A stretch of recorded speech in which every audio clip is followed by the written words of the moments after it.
नमो नमः। आप सभी का इस ज्ञान गंगा काशी चैनल में हार्दिक अभिनंदन है, स्वागत है। जैसा कि आप जानते हैं, इसमें हम बहुत सारे पाठ चला रहे हैं। ज्ञान गंगा काशी शास्त्र रसास्वादा चैनल है। इसको खूब शेयर करिए, खूब लाइक करिए, खूब कमेंट करिए और खूब पढ़िए।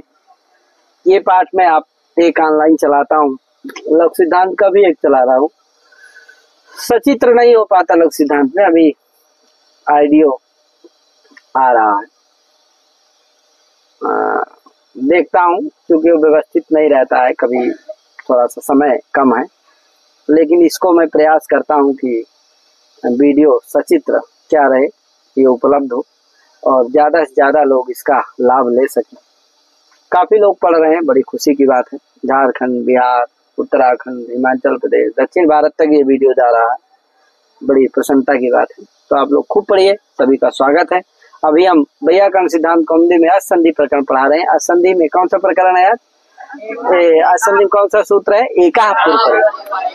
कौन सा सूत्र है?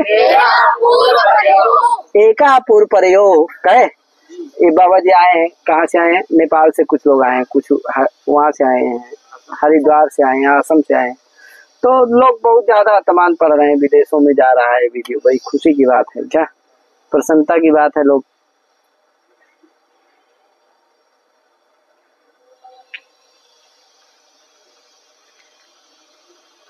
नेपाल के लोग पढ़ रहे हैं। हमारी पुस्तक निकली, वो जो कौन सी लघु सिद्धांत की एक निकली है, एक उसकी कारक वाली। तो हमारी कारक वाली दक्षिण भारत में सबसे ज्यादा बिकी। क्या? दक्षिण भारत और नेपाल में बहुत ज्यादा उसको लोग लिए। लगभग उसका 3-4 हजार प्रति था, तो उसका 2-3 हजार खत्म हो गए। वो 500 कुछ बची है, फिर से दूसरी उसका होगा, दूसरा संस्करण आएगा।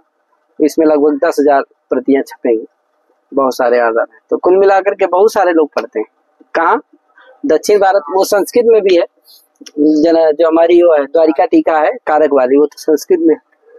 और जो जनक लली है वो हिंदी भी है और संस्कृत समन्वित है, दोनों। अर्थ बहुत अच्छे लिखे हैं, परंपरा से जो प्राप्त है वही अर्थ लिखे गए। तो बहुत लोग प्रेम दे रहे हैं, बड़ा स्नेह दे रहे हैं, सभी का आभार है। चलते हैं। आज सूत्र है कौन सा भैया? है एका पूर्व प्रयोग। ये सूत्र है, क्या है? एका पूर्व प्रयोग। जो ये सूत्र है, एक ऐसा सूत्र है 6 प्रकार के सूत्रों में कैसा सूत्र है? अधिकार सूत्र है कि नहीं?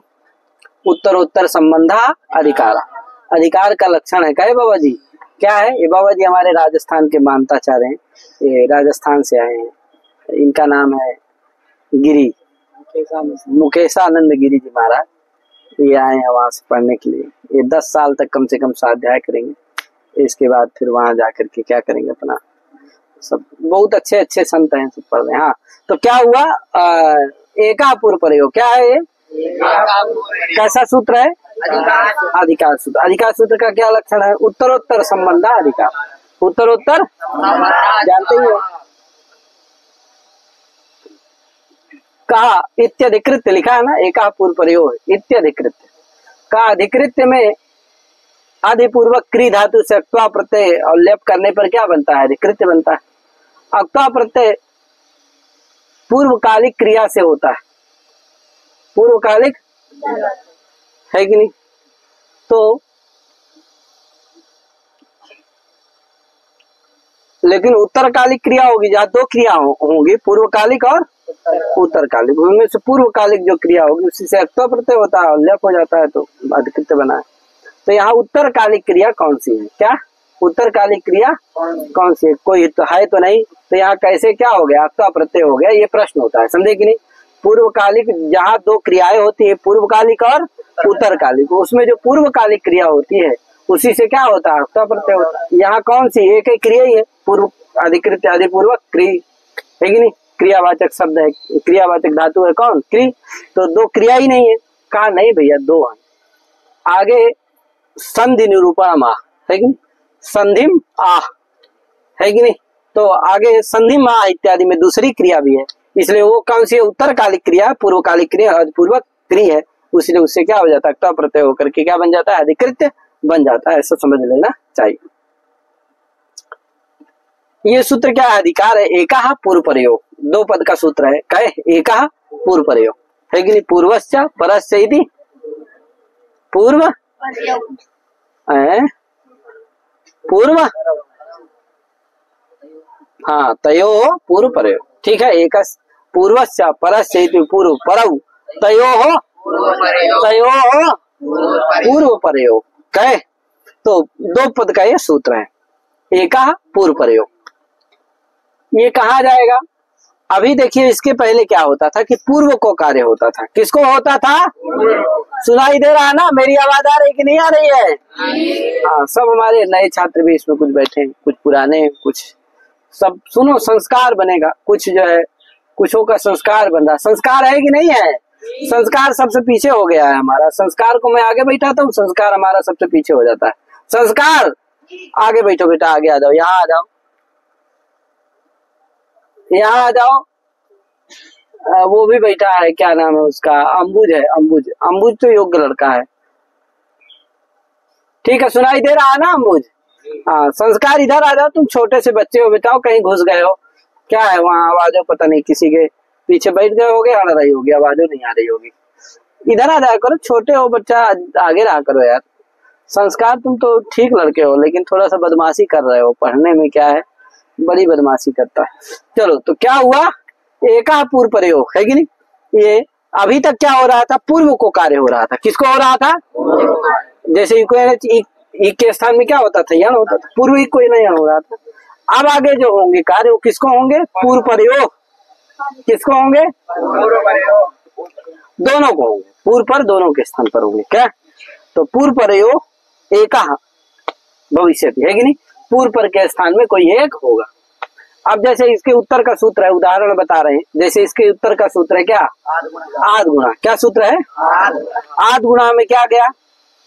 एक पूर्व प्रयोग गया। क्या गया? कहाँ गया? आद गुणा में गया। आ जाएगा कहाँ? आद गुणा में आ गया। तो क्या अर्थ होगा आद गुणा का? देखो, आद गुणा दो पद का सूत्र है। आद गुणा अच्छी याद आता है। आद क्या है? पंचम। तपर करण नहीं है, ध्यान रखना है। क्या है? क्या है? आ शब्द के पंचमी का रूप क्या है? आत। किस शब्द के पंचमी का रूप है? आ शब्द के आवर्ण के पंचमी का रूप क्या है? आत। तपर करण यहाँ नहीं, दीर्घाकार से तपर करण नहीं किया गया है। समझे कि नहीं? जैसे अदेंग गुणा में अत में क्या है? तपर करण है कि नहीं है? उसी तरह यहाँ आ शब्द से दीर्घाकार से तपर करण हो किया गया है। क्या है वो? आ शब्द के पंचमी का रूप क्या है? आत। और अची आ जाता है तो क्या होता है? अकारात आची पड़ता है कि नहीं? आकार से किस क्या परे रहते? अकारात आची पड़ता, अकारात अव्यवहितोत्तर आची पड़ता। यहाँ देखो पूर्व प्रयोग आ गया, तो अकारात अव्यवहितोत्तर आची पड़ता। पूर्व प्रयोग स्थाने एका गुणादेश। क्या अर्थ होगा? अरे एका भी तो है। कैसे गुण होते हैं? ये नहीं कि पूर्व के स्थान में अलग, पर के स्थान में दूसर का बा, ऐसा बात नहीं है। क्या होता है? पूर्व पर के स्थान में एक ही गुणादेश होता है। समझे कि नहीं? तो पूर्व प्रयोग स्थान है एका गुणादेश। समझे? लक्ष्य, अरे लक्ष्य समझे कि नहीं? है कि नहीं? तो क्या हुआ? समझे कि नहीं? हाँ, तो लक्ष्य देखो समझ रहा। लक्ष्य जो है होशियार लड़का, इसी साल आया है और इसने वृत्ति याद कर लिया, पूरा संज्ञा प्रकरण याद कर लिया। क्या यार? विग्रह उग्रह याद कर रहा है ना? आज 10 बजे का वादा भी किया था कि मैं समास विग्रह सब सुना दूंगा सूत्रों का, पता नहीं क्या किया है। क्या यार? आए ना धरो का विग्रह बोल दे। हाँ, अरे पहले विग्रह पर बोल दो, हो गया। आभ्याम संहिता। ठीक है, तैयार है? चलो ठीक है, बाद में सुनेंगे, पढ़ा दें, अभी पाठ विच्छेद हो जाएगा। तो क्या हुआ? आकारात अव्यवहितोत्तर आची परतः पूर्व प्रयोग स्थाने एका गुणादेशा स्यात्। ये सूत्र का अर्थ बन गया। बन गया कि नहीं यार राघव शरण जी? आए? हाँ, ये अर्थ बना। अब जैसे आप रमेशा, रमाधन, रमाधन समझ रहे हैं ना बाबा जी? रमाधन ईसा, ये विग्रह है। यहाँ आकार कौन है? माँ का आकार कौन है? माँ में यहाँ है ना आकार है। मकारात अव्यवहितोत्तर आच परे कौन है? ईसा का। यहाँ दो है, देखे आकार कहाँ है? माँ का आ। आच परे क्या है? तो आकार हो गया, मकारोत्तरवर्ती आकार। अकारात अव्यवहितोत्तर आच परे कौन है? ईसा का। ईसा का अकार आता है कि नहीं? अब रमेशा में क्या हो गया? पूर्व पर, पूर्व कौन हो गया? पर हो गया कौन? ई। पूर्व पर के स्थान में क्या होगा? एका गुणा होगा, एक कोई गुण होगा, है कि नहीं? गुण कैसे होते हैं? 3 होते हैं, है कि नहीं? का होते हैं? आ ए हो। अरे रेंग गुणा आता हो, रेंग एंग में कौन है? ए हो, और अथ ये है तो सकार, तो रस्वकार और ए हो, यही ना क्या है? गुण है। अब ये 3 गुण, इन गुणों में से कोई एक गुण होगा, समझे कि नहीं? आ हो कि ए हो कि तब स्थानीय अंतरतम स्थान मिला लोगे। तो आ और ई का स्थान क्या है? कंठ। आ का कंठ है, ई का तालु है। आ ए दई तो इसलिए ए हो जाएगा। इसलिए आ ई के स्थान में ए गुण होता है, आ उ के स्थान में ओ गुण होता है, ध्यान रखना है। आ ई के स्थान पर और क्यों स्थान उन्हीं के साथ न मिल रहा है? आ ई के किसके साथ मिल रहा है? ए के साथ, क्योंकि ए का भी क्या है? कंठ तालु है, और आ ई का भी क्या है? कंठ तालु है, और ओ का क्या है? ओष्ठ है। आ का क्या है? कंठ है, कंठोष्ठ हो गया उधर, और ओ दो तो कंठोष्ठम, ओ का क्या है? कंठोष्ठ है। और इसका आ उ का भी क्या है? उपमोष्ठ हो जाता है, और आ का कंठ हो जाता है, इसलिए कंठोष्ठ हो जाता है। इसलिए आ उ के स्थान पर ओ गुण होता है, आ ई के स्थान पर ए गुण होता है, ठीक है ना? ये सब तो एक सामान्य बातें आप जानते ही। तो रमेशा रमाधन ईसा, आ ई के स्थान में क्या हो गया? ए हो गया, तो रम ए सा मिला दो, रमेशा। इसी तरह सुरेशा, इसी तरह से भवेशा, इसी तरह से गणेशा, इसी तरह महेशा। वाह यार, तुम बताओ, पीछे बैठे रहते तो कैसे सुन लेते आपका ये उदाहरण सब? कितने अच्छे उदाहरण बता रहे हैं आप संस्कार भैया। तो इसीलिए कहता हूँ ना कि अच्छे लोग पास में बैठोगे तब ना अच्छी अच्छी बातें बताओगे। हाँ, आगे चलते हैं। क्या हुआ? अब एक चीज और ध्यान दे दो, जब एका गुणा देशा कह दिए ना, तो क्या होता है? आ और ई के स्थान में एक कोई गुण होगा, ठीक है ना? और नहीं तो आ के स्थान में कोई दूसरा होने लगे। अब जब एका कह दे तो हो जाएगा। कोई कहे भैया एका कहने की जरूरत नहीं यार, जैसे कोई कहा अनयो पुलयो कटन कुरु, है कि नहीं? अनयो, इन दोनों, अरे वो डोरा रस्सी विशेष है, उसको कहते कट माने चटाई होता है। का इन दोनों, इनका सबका दोनों का मिला करके क्या बनाओ? कट बनाओ, चटाई बनाओ।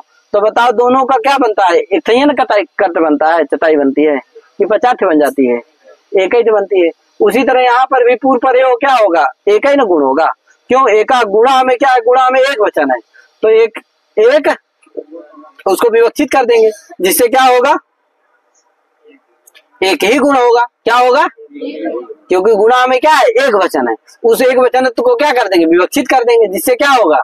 एक ही गुण होगा, उस अनेक गुण नहीं होंगे। पुनः एक, तो एक रखने की जरूरत है नहीं। एका गुणा ऐसा कहने के लिए एक रखने की जरूरत है नहीं है। अतः क्या हो गया? एक ग्रहण व्यर्थम, एक ग्रहण नहीं करना चाहिए, भाष्यकार भाष्य में स्थित है। कोई कहा नहीं भैया, सूत्र में सूत्रे लिंग वचनम अतंत्रम, क्या है ये परिभाषा? सूत्र में जो लिंग वचन होते हैं वो अविवक्षित होते हैं। तंत्रम विवक्षितम, अतंत्रम अविवक्षितम। तो सूत्र में जो लिंग वचन होते हैं वो क्या होते हैं? अविवक्षित होते हैं। तो उसको अविवक्षित मान लेंगे, जिससे क्या होगा? एक गुणा में जो एकत्व संख्या सु है, सु का जो अर्थ एकत्व संख्या है, वो क्या है? अविवक्षित है, जिससे क्या नहीं होगा? एका गुणा इसका लाभ नहीं होगा। इसलिए क्या रखना चाहिए? एका रखना चाहिए। तो कहा नहीं भैया ऐसी बात नहीं है, वो जो सूत्रे लिंग वचनम तंत्रम ये नियम है वह उद्देश्य के लिए है, विधेय के लिए नहीं है। गुणा क्या है? विधेय। इसलिए वहां पर वो जो उसका जो लिंग वचन है वो क्या रहेगा? विवक्षित रहेगा, उसका लिंग वचन अविवक्षित नहीं होगा, जिससे एकत्व रहेगा, उसी से क्या हो जाएगा? एका का लाभ हो जाएगा। अतः सूत्र एक ग्रहण से आवश्यकता नास्ति, भाष्ये स्थितम वर्तते। ठीक है, आगे क्या है? तो उनादपरा ये सूत्र है, क्या है? आनादपरा कितने पद का सूत्र है? कौन कौन? ऊ क्या है? री शब्द के षष्ठी के एक वचन का रूप है, क्या? अरे क्या है? प्रथमांत है। रपरा क्या है? समस्त प्रथमांत है। ठीक है भैया, रपरा क्या है? तो ऊ क्या हुआ? और अण प्रथमांत और रपरा। इस तरह से इसमें कितने पद हैं? किसमें? तो उरण है कि नहीं? रपरा, इस तरह से आपको समझ लेना चाहिए। रपरा में क्या समास है? तो रेफा परा यस्मात सा रपरा अण। रेफ है पर में जिस अण से, उस अण को क्या कहेंगे? रपरा अण कहेंगे, समझे कि नहीं? रेफा परा अंतावयव यस्मात अण, यस्मात साण रपरा अण, समझे कि नहीं? ऐसा रपर अण आदेश होता है। ऐसा कैसा रपर होता है भैया? रेफा परा अंतावयव साण रपरा, साण रपरा अण। ठीक है भैया, सब दिख रहे हो कि नहीं दिख रहे हो यार? यार मैं इसीलिए उठा के दिखाई देता हूँ भाई, मैं ही दिखाई देता हूँ जिससे क्या हो जाए। तो रपरा अण कहे रेफा परा अंतावयव, पर का मतलब है अंतावयव है।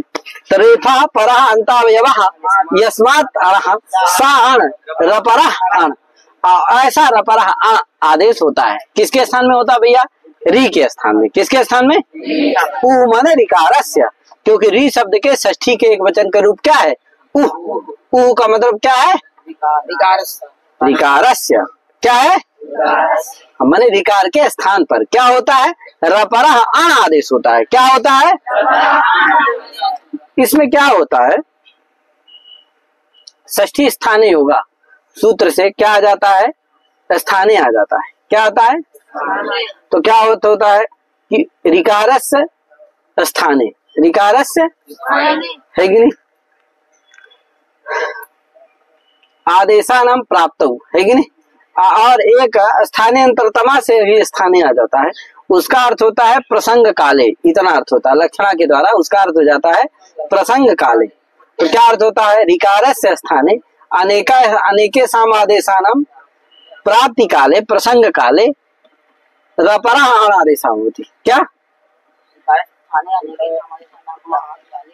प्रसंग काले है कि नहीं? रिकारस्य स्थाने अनेके साम आदेशानाम प्रसंग काले रपरा अण आदेशा होती। ठीक है, अब देखो इसका उदाहरण है, जैसे है कि नहीं भैया? इसका उदाहरण है जैसे कृष्णार्धी तवलकारा। एक चीज और ध्यान देना, रपरा में जो रा है उस रा से क्या लिया जाता है? रा से क्या लिया जाता है? मैंने रा प्रत्याहार लिया जाता है। क्या लिया जाता है?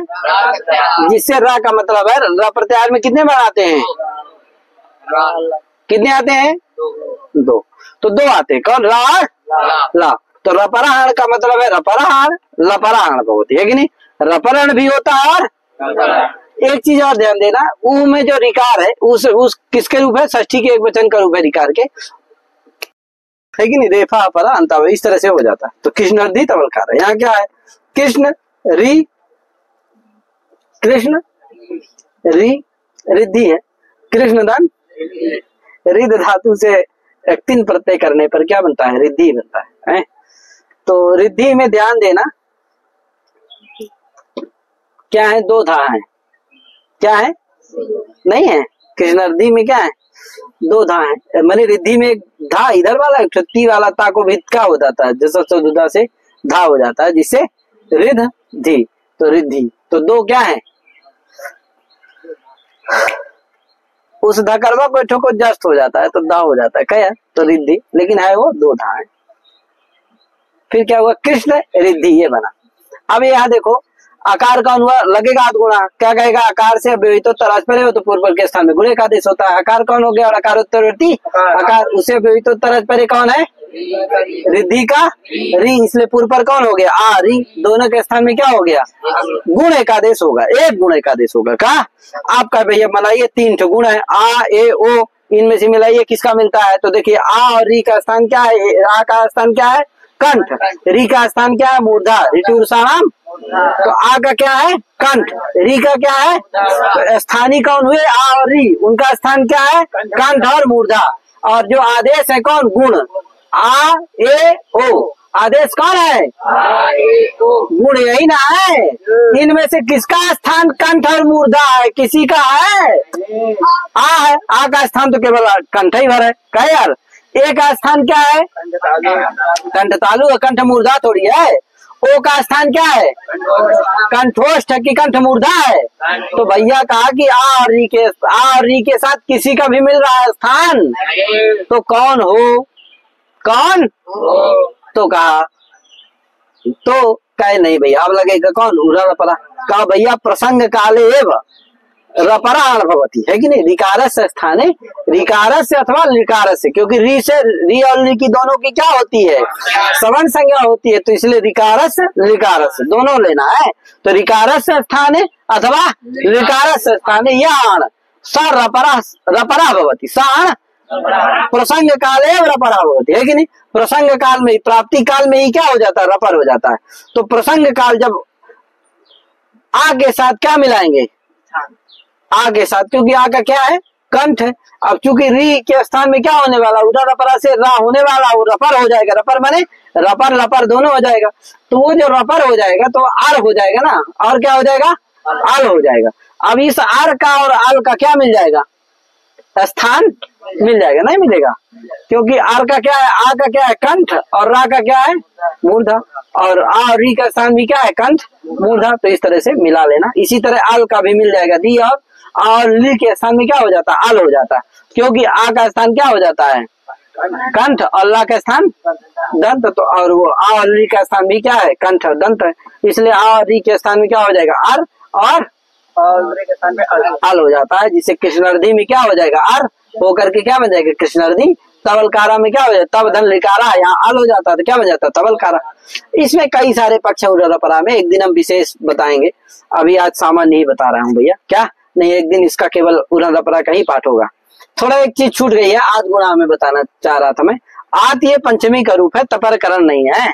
कोई कहा भैया चाहे जैसा हो, आत में ता है कि नहीं है? आत में क्या है? तो लग जाए कौन? तपरस तत्काल से सूत्र लग जाए। और कहे ता से पर, ता है पर जिससे वो अपने समकाल सवर्णी का बोध कराता है। ता है पर किससे परे है? आ से परे है। दीर्घाकार से वो अपने समकाल सवर्णी का बोध कराएगा। तो बताओ दीर्घाकार से परे ही क्या होगा? गुण होगा। अगर दीर्घाकार से परे आच रहेगा तभी क्या हो पाएगा? अगर ह्रस्वाकार से परे होगा तो हो पाएगा? प्लुताकार से परे रहेगा तो हो पाएगा? हाँ, तो सुरेशा सुरधन ईसा, सुराराम ईसा सुरेशा, सुरधन ईसा, यहाँ हो पाएगा? नहीं, क्योंकि दीर्घाकार से परे नहीं है, यहाँ तो ह्रस्वाकार से परे है। समझे कि नहीं? ये समस्या आई कि नहीं आई? तो कहा नहीं भैया, ये आत क्या है?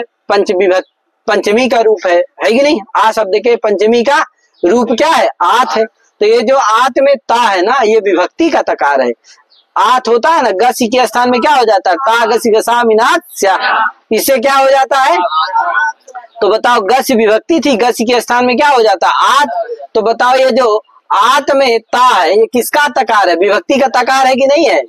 एक नियम है कि विभक्ति के तकार में तपरस तत्कालस्य ये सूत्र, विभक्तिस्थ तकारे तपरस तत्कालस्य सूत्रम इदम न प्रवर्तते, है कि नहीं? विभक्तिस्थ तकारे तपरस तत्कालस्य इदम सूत्रम न प्रवर्तते। विभक्ति के तकार में तपरस तत्कालस्य ये सूत्र नहीं लगता है। तो बताओ आत में जो ता है वो विभक्ति का तकार है कि नहीं है? इसलिए वह कौन सूत्र नहीं लगेगा? नहीं लगेगा। जिसे दीर्घाकार भर का बोध होगा, अभी तो क्या होगा? रस्वाकार पुल्ताकार का भी। तो रमेशा सुरेशा सब जगह हो जाएगा कि नहीं हो जाएगा? गंगोदकम उपेंद्रा, है कि नहीं? हो जाएगी। गंगाधर उदकम, आऊ के स्थान में क्या होता है? गुण हो जाता है, तो क्या बनता है? गंगोदकम। इस तरह से सब जगह समझ लेना चाहिए। कहा भैया आप कैसे जान गए कि विभक्ति के तकार में कौन नहीं लगता है? ये कैसे जान लिए? तो कहा देखो एक सूत्र है, आप प्रसिद्ध सूत्र है, आप जानते हैं, उपसर्गात धृति धातु। उपसर्गात यहाँ देखो, उपसर्गात रीति धातु क्या है? क्या है? उपसर्गात में क्या है? पंचमी। उपसर्ग शब्द के पंचमी का रूप क्या है? उपसर्गात। और फिर आगे क्या है? रीति। फिर आगे क्या है? धातु। कोई कहा बताइए, यहाँ दो दो जगह तकार आपको दिखाई दे रहा होगा, सुनाई दे रहा होगा, कहाँ कहाँ? उपसर्गात में और कहा भैया उपसर्गात ये पंचमी का रूप है तो वहां तो तकार है ही ना, उसी से का बोध हो जाएगा, दोनों जगह काम हो जाएगा। क्या ये रित वाले में भी काम, क्योंकि ता से परे जो वर्ण होता है वो भी अपने समकाल का बोध कराता है। तपरा में तात्परा तात्परश्च उच्चार मानो, तपरस तत्कालस्य में तपरा में दो समास है कि नहीं है? एक कौन सा है? बहुब्रीहि भी है, पंचमी समास भी है। तो तात्परा वाले से भी काम चल जाएगा कि नहीं चल जाएगा? तात्पर्य है कौन री, वो अपने समकाल सवर्णी का, तो काम हो जाएगा कि नहीं हो जाएगा? अतः रीत में तपरकरण करने की जरूरत थी, पुनः रीत में तपरकरण लेकिन किया गया कि नहीं किया गया? अतः वही तपरकरण क्या हुआ? व्यर्थ हुआ। वही व्यर्थ पढ़ के ज्ञापन करता है कि विभक्तिस्थ तकारे तपरस तत्कालस्य इदम सूत्रम न प्रवर्तते। तो बताओ अब उपसर्गात के तकार में लगेगा तपरस तत्कालस्य? नहीं, क्योंकि वो विभक्ति का तकार है, इसीलिए क्या रखा गया? रीत में तपरकरण। रीत में तपरकरण क्या हो जाता है? चरितार्थ हो जाता है, आवश्यक हो जाता है, स्वांश में चरितार्थ हो जाता है। ठीक है भैया, तो इसी से ज्ञापन होता है। कैसे ज्ञापन होता है पता चल गया ना? उपसर्गात रीति धातु में रीत में जो तपरकरण किया गया वही ज्ञापन करता है कि विभक्ति तकारे तपरस तत्काल सीधम सूत्र लखनऊ। कैसे ज्ञापन करता हमने बताया। ठीक है भैया, इसको ध्यान दीजिएगा। आगे चलते हैं। तो कृष्णार्धी तबलकारा यहाँ हुआ क्या यार? अब आगे क्या है? वो कुछ लिखा है अचो अचोराभ्याम, बोलो भैया। अचोराभ्याम दे इति पक्षे द्वित्वम। कहा कृष्णार्धी में कृष्ण अर्धन धी है कि नहीं? यहाँ क्या हो गया? अचोराभ्याम से क्या हो गया? द्वित्व हो गया। किसको हुआ द्वित्व भैया? धा को हुआ। क्यों? अचोराभ्याम दे क्या कहता है? से परे जो रेफ हकार उससे परे जो यार उसको द्वित्व होता है विकल्प से। तो आज कौन हुआ? कृष्ण आर में आ, उससे परे रेफ हकार में कौन है यार? रेफ, उससे परे हकार, उससे परे यार कौन है? धा, उसको क्या हो जाता है? द्वित्व हो जाता है। तो द्वित्व हो गया तो दो धकार तो थे ही, एक ठे धकार हो गए, तो तीन ठे धकार हो गए। क्या यार? आगे चलो, क्या लिखा है? कृष्ण झरो झरी सवर्णे हला पर से झरो लोपोवास्या सवर्णे झरी। हल से परे झर का लोप होता है, सवर्णी झर के परे। तो हल कौन हुआ? रेप। हल से परे झर कौन हुआ? धा। उससे परे सवर्णी झर कौन हुआ? दूसर कवा धा। इसलिए क्या हो जाएगा? पहले झर का लोप हो गया। तो फिर कैसे बचे? द्वित्व धा, द्वित्व कर दिए इसका मतलब, और लोप कर दिए तो कैसे धा बचे? समझ गए ना? हाँ, तो दो धकार का एक रूप बना क्या? कृष्णार्धी। कब बना? जब द्वित्व किए और फिर अचोराभ्याम से द्वित्व कर दिए और फिर लोप कर दिए तो क्या बना? द्वित्वे लोपे सति द्विधकार घटितम रूपम, है कि नहीं? कृष्णार्धी। ये ध्यान रखिएगा, आगे लिखेगा सब। क्या लिखा हो? वही देखो लिखा है द्वित्वाभावे लोपे सत्येकदम। कहा द्वित्व नहीं हुआ। जब द्वित्व नहीं हुआ तो क्या स्थिति रही? कृष्णर ध धी, कहे ध धी। अब यहाँ क्या होगा? द्वित्वाभावे, जब द्वित्व नहीं किए तो ये स्थिति रही अलोपे सती, सती एकदम। लोप कर दिए तो क्या कर दोगे? दो धा है तो इष्टि का लोप ही कर दोगे झरो झरी सवर्णे से। तो क्या हो जाएगा? पहले वाले धा का लोप हो जाएगा तो धी वाला धा बचेगा, बस हो गया। तो कृष्णर धी एक ही बनेगा। तो समझे कि नहीं? क्या हो गया? जब द्वित्वाभावे और लोपे सती क्या हो गया? एकदम। पहला चार रूप बनते हैं, ये तीन बनते हैं, इसमें तीन चार तो उसके बनते हैं, तवलकारा के बनते हैं। कहे द्वित्वम लस्सैव खस्सैव नौभयोर उभयोरपि तवलकारस्य उदयर बोध्यम रूप चतुष्टयम। तो तवलकारा के कितने बनते हैं? चार। तो इसके तीन बनते हैं। तो पहला रूप क्या बना? द्वित्वाभावे लोपे सती एकदम, पहला रूप बन गया। फिर असति लोपे द्वित्व लोपयोर द्विधम। कहा या तो लोप मत करो, क्या मत करो? असति लोपे, लोप नहीं किए, अथवा द्वित्व लोपयोर द्विधम, लोप नहीं करो तब भी दो धाकार बनेंगे। अरे कृष्णर ध धी है, लोप नहीं करोगे, एक धा का लोप कर देते तो एक धम बना। जब लोप नहीं करोगे तो क्या रहेगा? दो धाकार घटित रूप बन जाएगा। अथवा द्वित्व लोपयोर, द्वित्व कर दिया लोप कर दिए तब भी दो धकार घटित बनेगा। अरे द्वित्व करोगे तो तीन धा हो जाएंगे। काहे? आयठे का क्या कर दोगे तो क्या बन जाएगा? समझ गए ना? तो असति लोपे द्वित्व लोपयोर द्विधम। तो असति लोप नहीं करोगे तब भी दो धकार घटित रूप बनेगा, और यदि द्वित्व कर दिया फिर लोप कर दिए तब भी क्या बनेगा, दो रूप बनेगा। तो ये क्या हो गया, दूसरकवा रूप हो गया कि नहीं हो गया। तीसरकवा बता रहे हैं, सति द्वित्व लोपे चा सति त्रिधम। कहा यदि क्या हो गया, द्वित्व हो गया, क्या हो गया, द्वित्व हो गया, द्वित्व हो गया, अलोप नहीं हुआ तो कै धकार हो गए। अरे दो था तो ऑलरेडी है, दो धा तो है हमेशा कहे। अब यदि क्या कर दिए, द्वित्व कर दिया, लोप नहीं किए तो क्या हो गए, द्वित्व किए तो तीन धा हो जाएंगे, लोप हुआ नहीं है तो कैसे धा हो गए, तीन धा हो गए कि नहीं हो गए। तो इस तरह से तीन धकार घटित कृष्णार्धी कृष्णार्धी कृष्णार्धी बनाया हुआ है। तो क्या हो गए, तीन रूप बन गए। अब आया तबलकारा। तबलकारा में क्या होता है भैया, तो तबलकारा में बता रहा है कि का को द्वित्व होता है। किससे द्वित्व होता है, ला को भी द्वित्व होता है, का को भी द्वित्व। तबलकारा में ला भी है, का भी है कि नहीं। तबलकारा यहाँ ला को भी द्वित्व होता है और ला को किससे द्वित्व होता है, अनचिचा से। का को द्वित्व किससे होता है, आप एक पीछे वार्तिक पढ़े थे, यणो मयो द्वे वाच्य, यणो यणो इससे क्या होता है, द्वित्व होता है। क्या कहता है भैया, यणो मय द्वे वाच्य। इसमें दो पक्ष भी बताया गया था आपको पीछे, यण इति पंचमी मय इति षष्ठी अथवा मय इति पंचमी यण इति षष्ठी। क्या यण इति पंचमी मय इति षष्ठी अथवा यण इति षष्ठी। तो कब द्वित्व होगा, इसको का को जब यण इति पंचमी मय इति षष्ठी रहेगा तब द्वित्व होगा का को। ठीक है भाई, तबलकारा में का को कब द्वित्व होगा, जब यण इति पंचमी मय इति षष्ठी, ये पक्ष मानेगा। तो जब यण को पंचमी मान लोगे तो क्या अर्थ होगा, यण परस्य मया द्वित्वम से, यण से परे मय को द्वित्व होता है। तो यण कौन हो गया, तबलकारा में ला, उससे परे मय कौन हो जाएगा, का, उसको का हो जाएगा, द्वित्व हो जाएगा। तो दो ठोका घटित रूप बन गए कि नहीं बन गए। तो आर जब ला को भी द्वित्व हो गया तो दो लकार घटित हो गया, अनचिचा से द्वित्व हो गए तो क्या है, और तो ये द्वित्वम लस्यैव, द्वित्वम तो ला को द्वित्व हो गया तो दो लकार घटित एक लकार घटित रूप बना।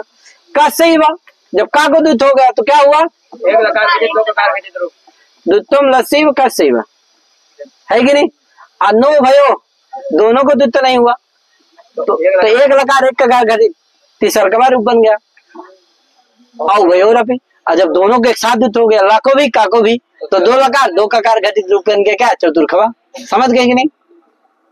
द्वित्वम लस्यैव, जब ला को केवल अनिच्चा से द्वित्व हुआ तो दो लकार घटित एक ककार घटित एक रूप।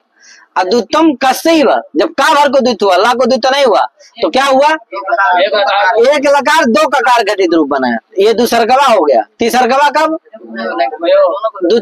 नो भयो, जब दोनों को द्वित्व नहीं हुआ, ला को भी का को भी द्वित्व नहीं हुआ तो एक लकार एक ककार घटित क्या बन जाएगा, तीसरकवा रूप। और उभयोरपि, और जब दोनों को द्वित्व हो गया, ला को भी का को भी, तो क्या बना, दो लकार दो ककार घटित चतुर्थकवा रूप। तो इस तरह से चार रूप बन जाते तबलकारा में। क्या यार, यही ने लिखा हो। ककार से तम लस्य तु अनच्चैति तेन तबलकारा इत्यत्र रूप चतुष्टयम् भवति। कैसे होता है, तो कारिका के माध्यम से लिख दिया, द्वित्वम लस्यैव कस्यैव नो भयोरपि तबलकारादिषु बुधैः बोध्यम रूप चतुष्टयम्, बुधैः रूप चतुष्टयम् बोध्यम, बुधैः रूप चतुष्टयम् बोध्यम ज्ञातम न वा। तो इस तरह से समझ लेना चाहिए। अब आगे आता है वृद्धि रेच। क्या यार, वृद्धि रेच क्या कहता है भैया, आदेश बने वृद्धि रेखा देश से आप जानते ही हैं। आज से अकारात अव्यवहितोत्तर एच परे, आज गुणा क्या कह रहा था, अकारात अव्यवहितोत्तर आज परे। अब वृद्धि रेच क्या कहता है, अकारात अव्यवहितोत्तर पूर्व पर्याय स्थान है वृद्धि रेखा देश से। यहाँ भी पूर्व पर्याय आ जाता है, एका आ जाता है, तो क्या अर्थ होता है, अकारात अव्यवहितोत्तर एच करता पूर्व पर्याय स्थान है वृद्धि रेखा देश से, एका वृद्धि आदेश से अथवा वृद्धि रेखा देश से। ठीक है, ऐसा हो जाता। एक चीज और थोड़ा सा बताना चाह रहे हैं, विशेष बता देते हैं। आप एका पूर्व प्रयोग भी पढ़े थे, तो का पूर्व प्रयोग क्यों कहते हैं, तो का पूर्व प्रयोग इसलिए कहते हैं जिससे पूर्व पर दोनों को कार्य हो जाए, पूर्व भर को ना हो पर को भी ना हो। क्या यार, पूर्व पर वैसे बड़ी बात है, बता दें कि ना बताएं यार, बता देते हैं, जाने दे। कोई कहा देखो क्या होता है, जहाँ जो सप्तमी होती है ना, वो पंचम्यंत को क्या कर देती, षष्ठी में बदल देती है। और जो पंचमी होती है वो सप्तमी को षष्ठी में बदल देती है। समझे कि नहीं। पंचमी क्या करती है, सप्तमी को षष्ठी में बदल देती है, और सप्तमी, ठीक है ना भैया, पंचमी क्या करती है, पंचमी सप्तमी, पंचमी सप्तमी, दो ध्यान रखना। पंचमी क्या करती है, और क्यों? एक सूत्र है तस्माद उत्तर से, एक सूत्र है तस्मिन् नीति निष्ठे पूर्वस। तो पूर्वस से आ जाएगा तो इधर वाला जो पंचम्यंत रहेगा वो क्या हो जाएगा? पूर्वस से षष्ठ्यंत है, इसलिए वो भी क्या हो जाएगा? षष्ठ्यंत आ जाएगा। और तस्माद उत्तर से यदि लग गया तो उत्तर से जो सप्तम्यंत रहेगा वो क्या रहेगा? वो षष्ठ्यंत में बदल जाएगा। ठीक है ना? तो तस्मिन् नीति पूर्व से क्या करती है? जो पंचमी रहता है, पंचम्यंत रहता है, उसको क्या कर देती है? षष्ठ्यंत में बदल देती है। कौन? तस्मिन् नीति निष्ठे पूर्वस। और जो तस्माद उत्तर से वो क्या करती है? जो सप्तम्यंत रहता है उसको क्या कर देती है? क्योंकि उत्तर से आता है ना, उत्तर में जो सप्तम्यंत नहीं रहता परे, तो उसको क्या कर देती है? षष्ठी में बदल। आप क्या बताओ, आद गुणा में क्या है? अकारात आची है। क्या है? अकारात पंचम्यंत है, आची क्या है? तो क्या होगा? आची भी सब पंचम्यंत आकार है, वो क्या कर देगा? आची को षष्ठ्यंत में बदल देगा, जिससे आचा हो जाएगा। और आचा जो सप्तम्यंत था वो अकारात को क्या कर देगा? षष्ठ्यंत। तो क्या अर्थ होगा? आकार से हो जाएगा। तो यानी आचा आकार से स्थान है गुणेकादेश है कि नहीं? आकार और अच के स्थान में क्या होता है? गुणेकादेश होता है। तो बताओ आकार से तो पूर्व प्रयोग का लाभ हो गया कि नहीं हो गया? अरे आकार और अच ही तो पूर्व पर है, तो इन्हीं के स्थान में क्या हो जाएगा? अपने आप गुण एकादेश हो जाएगा। उसके लिए क्या कहने की जरूरत नहीं है, पूर्व प्रयोग की आवश्यकता है नहीं है। अतः पूर्व प्रयोग इदम सूत्रम, अतः तदेव ज्ञापयति, पूर्व प्रयोग इदम सूत्रमेव ज्ञापयति। उभयो प्रकल्पकत्वम युगपत् न भवति। क्या? उभयो युगपत् न भवति। न उभय युगपत् प्रकल्पिके भवति। न उभय उभय न उभय न उभय प्रकल्पिके युगपत् प्रकल्पिके भवति। हाँ, न उभय प्रकल्पिके युगपत् प्रकल्पिके भवति। ठीक है, माने उभयो युगपत् प्रकल्पकत्वम न भवति। ठीक है, उभयो मतलब सप्तम्यंत पंचम्यंत उभयो युगपत् प्रकल्पकत्वम न भवति। ठीक है, यानी सप्तम्यंत पंचम्यंत दोनों एक साथ एक दूसरे को क्या नहीं करती हैं? षष्ठ्यंत और पंचम्यंत में बदलती नहीं। यदि षष्ठ्यंत बदल सप्तमी पंचमी यदि सप्तम्यंत को षष्ठ्यंत में बदलेगी तो क्या नहीं होगा? सप्तम्यंत क्या नहीं बदलेगा? सप्तमी क्या नहीं करेगी उसको? पंचम्यंत को षष्ठी में नहीं बदलेगी। क्या है? यानी तस्मा तरह से लगेगी तो तस्मीर पूर्व से नहीं लगेगी। और यदि समझ गए ना, दोनों एक साथ नहीं लगते हैं, दोनों एक युगपत एक कालावच्छेदन क्या नहीं करते हैं? उभय को प्रकल्पित बदलते नहीं। तस्मा उत्तर से की यदि प्राप्ति हो तो वही लगता है परत्वात्, है कि नहीं? तो तस्मीर पूर्व से नहीं लगेगा, तो इसलिए उभय प्रकल्प का तो नहीं हो सकता है। इसीलिए क्या रखना है? पूर्व प्रयोग रखना जरूरी होता है। ठीक है, ये उसका फल है, दिया था तो चर्चा में आया तो बता दिया है। उभय निर्देश पंचमी निर्देशो बलियान परत्वात् है ना। आगे तो वृद्धि रेचि क्या? अकारात तो रेचि पड़ता पूर्व प्रयोग स्थान है। ठीक है, तो आकार कौन हो गया? जैसे कृष्ण एकत्वम, कृष्ण धन एकत्वम, कृष्ण धन एकत्वम महाराज, कृष्ण धन एकत्वम। यहाँ क्या हो जाएगा? आ और एक के स्थान में आकार कौन हो गया? कृष्ण में आकार तो वृद्धि कार, उसे पर कौन है? एकत्वम का है, पूर्व प्रयोग से वृद्धि हो जाएगी। क्या बने? कृष्ण एकत्वम। आ एक के स्थान में क्या वृद्धि होगी? आई, तो कृष्ण एकत्वम। गंगा उगा, गंगा धन ओघा बराबर गंगा या ओघा प्रवाह गंगा उगा। ठीक है, आ और ओ के स्थान में क्या हो गया? आऊ, तो गंगा उगा। देवैश्वर्यम देवधन ऐश्वर्यम, तो वह का आ है और ऐश्वर्यम का आई है, और आई के स्थान में क्या वृद्धि हो गई? आई, तो क्या बन गया? देवैश्वर्यम। जले थले च मेघा वर्षित इत्यादि के द्वारा हो जाता है। आई है उसको भी वृद्धि क्या हो जाएगी? आई है हो जाएगी, तो हो गई। और कृष्ण उत्कंठ्यम, कृष्ण धन औत्कंठ्यम, तो आ और औ के स्थान में क्या हो गया? अवृद्धि हो गई, तो क्या बने? कृष्ण उत्कंठ्यम। कोई दिक्कत? तो इस तरह से आपको समझ लेना चाहिए। और गुणापादा, ये जो वृद्धि है वो क्या है? गुण की अपादा। हम बताए हैं पीछे परिभाषा प्रकरण में, कब पढ़ाए? पर नित्यंतरंगापवादा नाम उत्तरोत्तरम बलिया, तो अपवाद का लक्षण बताए थे। तदा प्राप्ति योगे आचारितार्थम, ये क्या है? अपवाद का लक्षण। ए न प्राप्त यो विधिरारभ्यते सतस्य बाधको, ए न प्राप्त यो विधिरारभ्यते, यानी यत् कर्तिक आवश्यक प्राप्त यो विधिरारभ्यते सतस्य बाधको होती। ए न प्राप्त यो विधिरारभ्यते सतस्य बाधको होती, इसका अर्थ है यत् कर्तिक आवश्यक प्राप्त यो विधिरारभ्यते सतस्य बाधको होती, है कि नहीं? जैसे यहीं पर घटा लीजिए आद गुणा वृद्धि रेच में यद कर्तिक आवश्यक प्राप्त हो, यानी आद गुणा इति सूत्र कर्तिक आवश्यक प्राप्त हो, यो विधि आरभ्यते वृद्धि रेच इति वृद्धि आरभ्यते अतः सा वृद्धि विधि तस्य बाधको होती, यानी आद गुणा इत्यस्य बाधको होती। ठीक है। इसी तरह तद अप्राप्ति योग्य आचारितार्थम, तद माने आद गुणा, तस्य अप्राप्ति योग्य स्थले आचारितार्थम वर्तते किम, तस्य अप्राप्ति योग्य स्थलम किम वर्तते, दैत्यारी श्रीशा किमस्ति, श्रीशा अस्ति, कस्य आद गुणा इत्यस्य अप्राप्ति योग्य स्थलम किमस्ति, श्रीशा अस्ति, शुद्धि उपास्या अस्ति, तत्र आचारितार्थम वर्तते किम, वृद्धि रेचि, अतः वृद्धि रेचि किमस्ति, अपवाद अस्ति। अब अगर तत् से क्या ले लोगे, वृद्धि रेचि ले लोगे तब आद गुणा नहीं बनेगा, क्या अपवाद नहीं बनेगा, कैसे, तत् माने वृद्धि रेचि, तस्य अप्राप्ति स्थल कौन हो गया, उपेंद्र गंगोत्कम, वहां कौन नहीं, आद गुणा आचारितार्थ क्या है, आद गुणा वहां चरितार्थ, इसलिए आद गुणा वृद्धि रेचि का अपवाद नहीं, समझे कि नहीं। अर्थात कोई भी ऐसा स्थल नहीं है जहां वृद्धि रेचि प्राप्त ना हो, चरितार्थ ना माने चरितार्थ हो, आद गुणा प्राप्त ना हो और वृद्धि रेचि वहां चरितार्थ, ऐसा कोई भी स्थल नहीं है जहां आद गुणा प्राप्त ना हो और वृद्धि रेचि चरितार्थ हो, लग जाए, ऐसा कोई भी स्थल नहीं है, इसलिए वृद्धि रेचि क्या है, आद गुणा का अपवाद।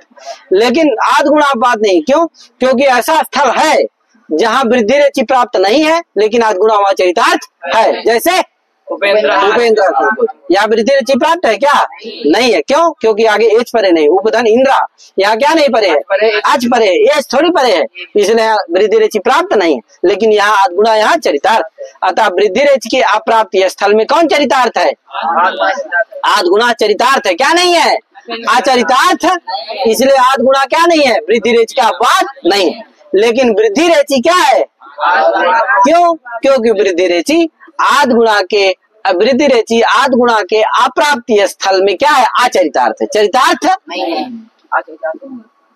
आद गुणा के अप्राप्ति स्थल कौन हुआ, दैत्यारी श्रीशा हुआ, समझ लो, श्रीशा शुद्धि उपास्या, दैत्यारी में तो कथनचित प्राप्ति भी होगा, कार से परे है तो वहां क्या रहेगा, आद गुणा प्राप्त रहेगा। आद गुणा जहाँ प्राप्त नहीं है, तो जैसे श्रीशा में नहीं प्राप्त है, शुद्धि उपास्या में प्राप्त नहीं है, मध्वरी में नहीं प्राप्त है, धात्रंसा में नहीं प्राप्त है, यहाँ आद गुणा प्राप्त नहीं, तो वहां वृद्धि रेचि चरितार्थ है क्या, नहीं, क्या है, आचरितार्थ, इसलिए इसलिए क्या है, वृद्धि रेचि आद गुणा का क्या है, अपवाद, समझ गए कि नहीं।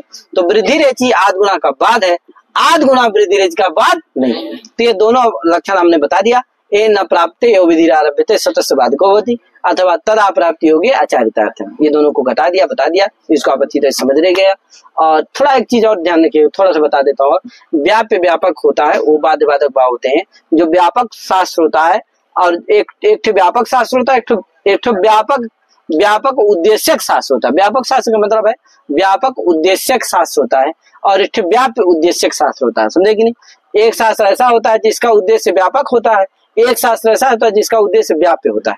तो जिसका व्याप्य उद्देश्य होता है वही अपवाद होता है, वही बाधक होता है, और जिसका व्यापक उद्देश्य होता है वो उत्सर्ग शास्त्र होता है, बाध्य शास्त्र होता है, उसका बाद हो जाता है, समझे कि नहीं। जैसे आद गुणा वृद्धि रेचि, आद गुणा का बाद उद्देश्य क्या है, अकारातव्य है तो तर अच है, तो बताओ अच व्यापक है कि एच व्यापक है। अब वृद्धि रेचि का उद्देश्य क्या है, अकारातव्य है तो तर एच, वृद्धि रेचि का क्या उद्देश्य है, एच, और उसका आद गुणा का आकार व्युत्तर आच। अब बताओ इसमें किसका उद्देश्य व्यापक है, किसका उद्देश्य व्याप्य है, और वृद्धि रेचि का क्या है, व्याप्य है, क्योंकि आच व्यापक ना होता है, आच में बहुत सारे वर्ण आते हैं, एच भी आ जाता है, लेकिन एच में थोड़ी आच आते हैं पूरे, कहे एच में तो कौन आते हैं, ए ओ आई औ, ये चारे वर्ण आते हैं, आच में तो 9 वर्ण आते हैं। इसलिए वृद्धि रेचि का जो उद्देश्य है वो क्या है, व्याप्य है। आद गुणा का जो उद्देश्य है वो व्यापक है, तो व्याप्य उद्देश्य के द्वारा, जिसका व्याप्य उद्देश्य होता है उसके द्वारा व्यापक उद्देश्य जिसका होता है उसका बाद हो जाता है।